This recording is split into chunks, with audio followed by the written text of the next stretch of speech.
What's up, y'all? Who here is not from Atlanta? Okay, well, welcome to Atlanta. Let's get started. What do I love most about producing? It's almost like having a baby for me. Like, you go in the studio and it's not an idea that, most people be looking around the studio trying to figure out what we're gonna do. And then we get an idea and then we start making that idea come to life. And depending on how long it takes, sometimes it takes 5 minutes, sometimes it takes 2 days to get this, but it's like making a baby. And well, it's not like making a baby, but you know what I'm saying. But yeah, that's what it feels like though. It's like, that's how I feel when I make music. I watch it go from, nothing to something, and then I give it to you guys, and then y'all have to digest it. So it's a trying process, but that's the one thing that I love about watching it grow from the bottom up. So that's my first little question. How has Atlanta played a role in my success? Well, I'm from College Park. Who's from Atlanta here? All right. For anybody that's not from Atlanta, that's the South Side. That's where I come from. And I feel like Atlanta, when I first started making music with Criss Cross, and even earlier in 91, 92, the whole city was building at this time. The music scene prior to me was here. We had like SOS Band, Brick, Peebo Bryson. Y'all know who I'm talking about?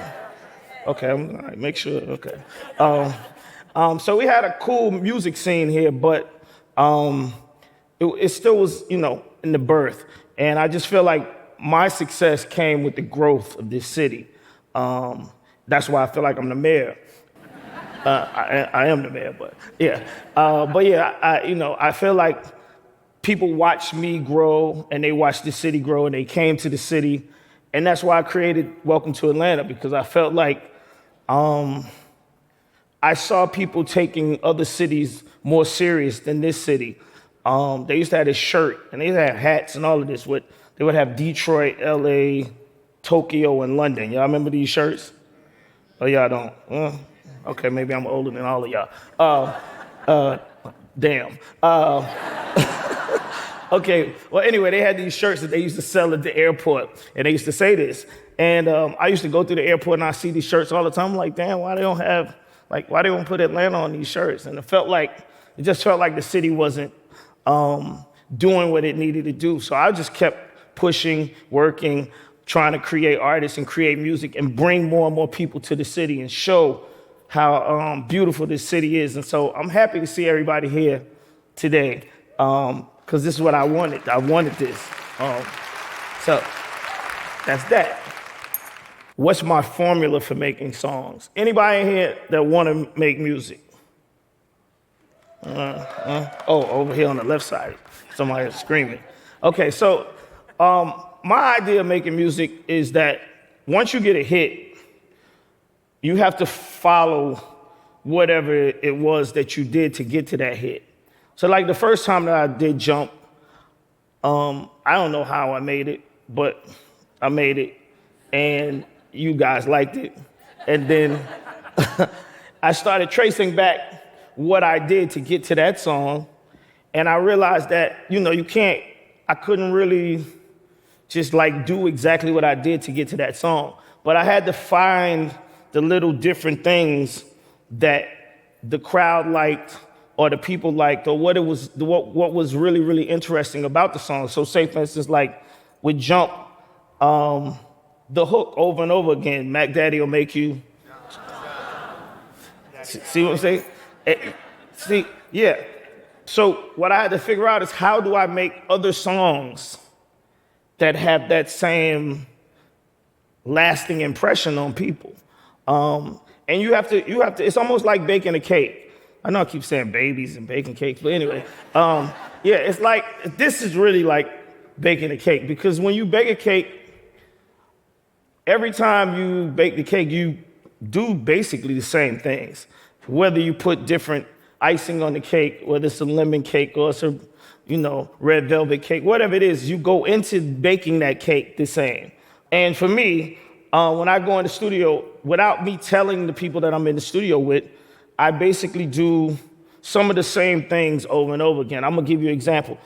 I had a little song that came out last year called Made For Me, that was by Money Long. Y'all know that song?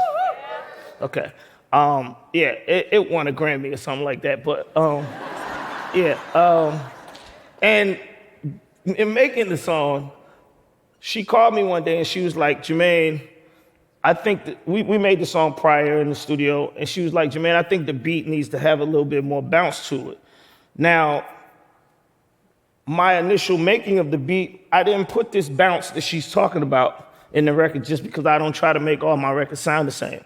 But I was watching TikTok when she sent the message to me, and I saw that they did a mashup of Mariah Carey and this artist named Yeet. And they put Yeet over top of We Belong Together. And these kids was dancing to the beat. And I'm like, oh, okay. Because people always try to make me seem like I'm old, but they got these young kids dancing to my beat. So I'm like, okay, so they like the beat, they love the beat. So then I started thinking about why everybody loves the Mariah Carey record beat and what I did to the beat and what the hi-hats was doing in that beat. I said, okay, I'm gonna take that same thing and I'm gonna put it in Made For Me. And sure enough, it became a #1 record. It sounds easy. It's not easy, but it's just like making a cake. Like I said, it's just something that you have to put in there. And if you see it happen one time, it can happen again. You just have to know how to grab it and catch it. I'm pretty good at that. All right. How do I know what's cool? I'm gonna say I don't. I'm gonna say that I don't. I don't know what's cool. I just try things. So if you go back to like Crisscross, and I had one day, one of the Chris's came to my house and he had a jumper on, a Jabot jumper, and the jumper was bigger than me, right? And you could basically turn yourself around inside the jumper. And I said, you should put it on backwards. And, you know, he looked at me like, what's wrong with you? And the other Chris looked at me like, yeah, what's wrong with you? And I was like, just do it. Why don't you do it? Why not, right? And this was before Jump came out. And I was like, you just put it on backwards. And, you know, I don't know why he did it, but he did it.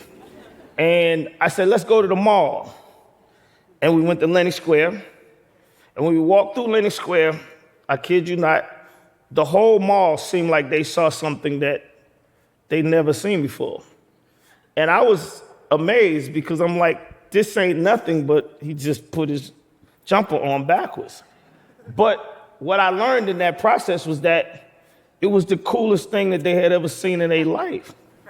So to answer your question, I don't know, but I'll try something that I don't believe somebody else is doing, and it normally, or it turns out to be the coolest thing, you know? All right. Thank you. What's next? What song do I want y'all to remember me for? What song? Let me think about this. I could say I ain't made it yet, but I'm gonna I'm gonna say We Belong Together because it was the song of the decade, and it's like when you go in the studio and make music, that's one of the things you do not forecast. I'm gonna make a song that's gonna become song of the decade. That sounds crazy, right? So I would say We Belong Together. All right? All right. Here's my lightning round. Hip hop or R&B?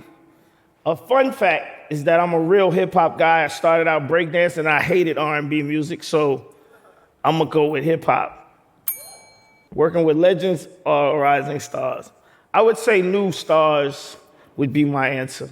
Legends always got ego. Reality TV or docs, because I have a new documentary. It's called Magic City. It's on Stars. Yeah, all right. Rhythm or melody? I'm gonna go with the melody, or depending on whatever I'm drinking at that night, it might be the rhythm, but the melody most of the time. Oh, who mentored me? Now, I was mentored, I'm sure, by my father, but not really mentored for the music business, just more or less showing me around and showing me how to be. And then I started watching other people from afar, like Teddy Riley, Quincy Jones, Barry Gordy, Andre Harrell, Russell Simmons. All of these guys, I just watched them from afar, and they basically are the ones that mentored me without me actually talking to them. I am a person that usually forecasts things that I want to see happen in my life. And I saw this on YouTube one day, people up on stage talking at TED Talk, and I was like, I'm gonna do that.